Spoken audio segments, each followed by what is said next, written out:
자연과학이라 그러죠. 자연과학. 그렇죠.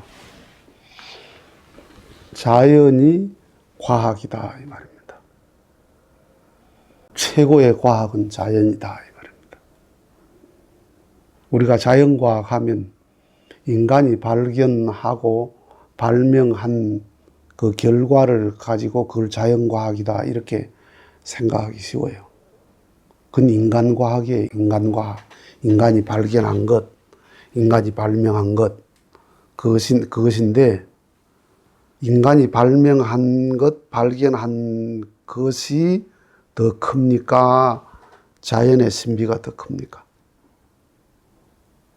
자연이 가지고 있는 그 신비로운 과학성은 인간이 발견한 것은 100만 분의 1도 안 됩니다, 이건. 100만 분의 1도 안 됩니다. 1000만 분의 1억 분의 1도 안 되는 거예요. 자연이 과학이에요.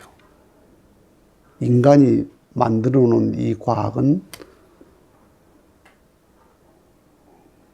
해운대 앞바다에 바다에 물 한 방울에 불과해요. 자연이 신비다 이 말이에요. 자연이 이게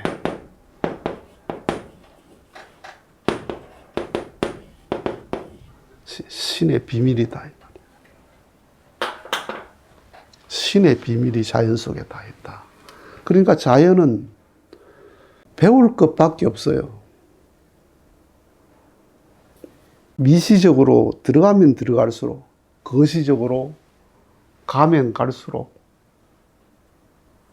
신비롭고 경이로운 것밖에 없죠. 배울 것밖에 없는데 자연은 말로 가르치지 않잖아요, 우리에게. 그래서 큰 가르침은 말없이 가르치고 작은 가르침은 말로 가르치는 거예요.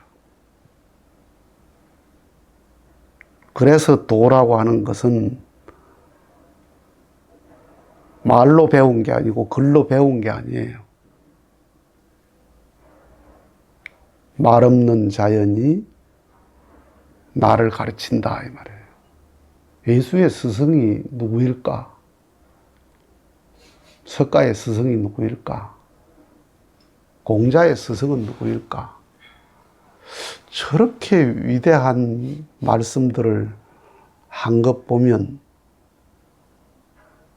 그 당시에 뭐 책이 많은 것도 아니고 그 당시에 학문이 발달한 것도 아니고 그 미개한 시대에 하신 말씀인데 이 첨단의 시대에 사는 인간에게도 똑같이 영향력을 주는 말씀이라 이 말이에요. 어디서 배웠을까? 그 도는 배워서 사람에게 말과 글로 배운 게 아니고 자연을 보면서 자기의 사세계, 세계 자유, 자기 사유의 세계에 깊이 들어가서 깨달아서 가져 나온 말이거든요. 그 마음의 세계가 그렇게 도달해서 그 세계에 들어간 말이거든요. 그래서 자연은 말없이 가르친다. 글 없이 가르친다. 그게 하나님이 인간을 가르치는 거다 이 말이에요. 하나님은 말을 듣기만 하시죠. 우리 기도를 듣기만 해요. 하나님 말이 없어요. 그런데 그 기도를 통해서 얻어지는 결론은 뭐예요? 자기 스스로 답을 얻어 나오잖아요. 자기 본성이 답을 가지고 있어. 이미. 그래서 최고의 과학은 자연이다. 자연과학. 대학에서 배우는 물리학, 화학, 생물학, 해부학.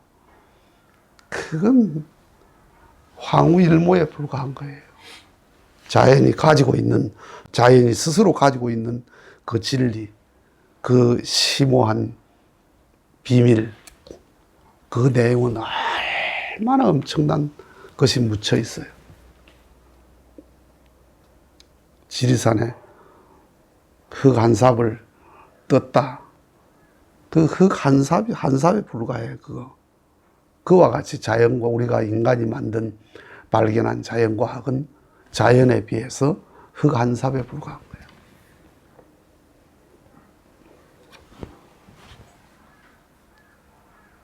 그래서 자연은 말없이 가장 큰 말을 하고 있다.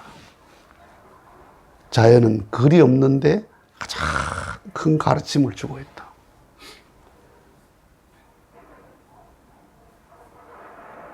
도의 세계에 입문하기 위해서, 마음의 세계에 들어가기 위해서 그 어른들이 쓰신 책, 어른들이 말씀하신 말씀, 글과 말을 열심히 공부하지만은 그게 진리에 답니까? 예수님이 33년 살지 않고 만약에 80세까지 살았으면 47년 동안 더 이상 말 안 했겠습니까? 얼마나 많은 말씀을 했겠어요. 누가 아무리 위대한 말씀을 해도 자연이 가지고 있는 진리를 말할 수 없어요.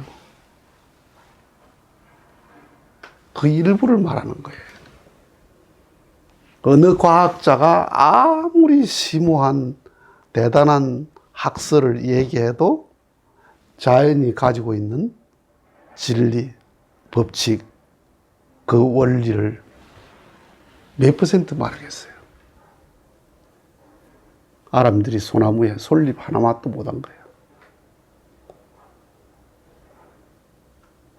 그래서 자기 사유의 세계, 자기의 마음의 세계에 깊이 들어가서 자연 속에서 말을 찾아 나온다. 진리를 찾아 나온다.